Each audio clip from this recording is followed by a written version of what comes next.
It had been a while, it had been a long time coming, and PSG booking a place in the quarterfinals last week after that dramatic victory against Borussia Dortmund in Paris.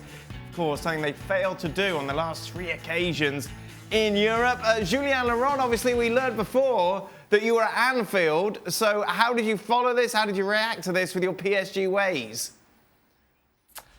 I had the PSG game on the iPad in the press box, and obviously when Neymar scored the first goal, I went mad and I got up like this and I celebrated, and then it was still 0-0 at Anfield, and people in the crowd were turning around. The journalists behind, they knew what was happening, but the Liverpool fans were looking weird like that. What is he doing? It's 0-0 here. There's not even a chance or something like that. But I thoroughly enjoyed that night, not so much for Liverpool, but watching PSG on the iPad and them winning was sweet.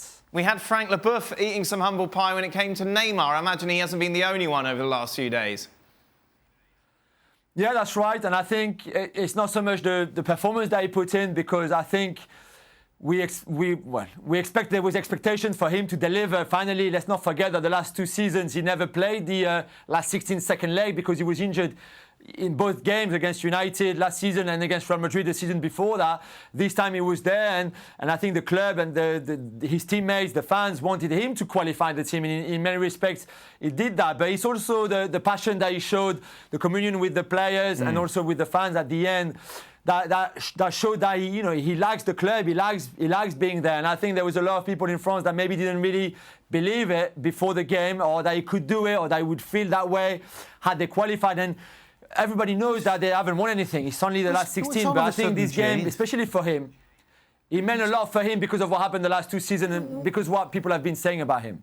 Jules, where does this come from? It's taken 3 years, and we're saying, oh, he loves the club now, and he really likes his teammates now, and he's really having fun now, and he's really producing now, and it's taken 3 years. What's brought this change on all of a sudden?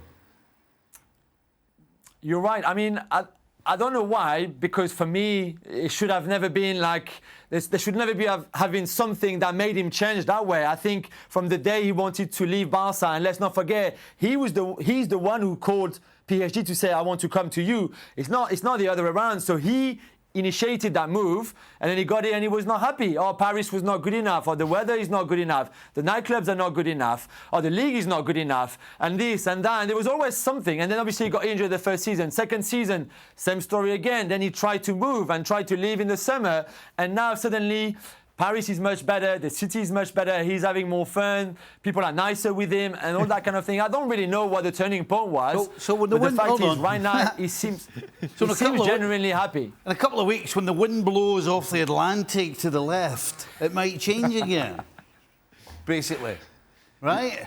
It might change again, and if they get knocked out whenever that quarterfinals is just played. Fickle? If you win, we love you. If you don't, isn't that as simple? No, it's him.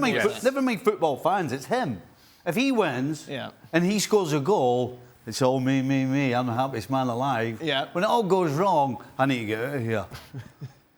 I'm not happy. It's not a surprise. Listen, you know how fickle football fans are, and you play to that. And I think that's exactly what Neymar's doing.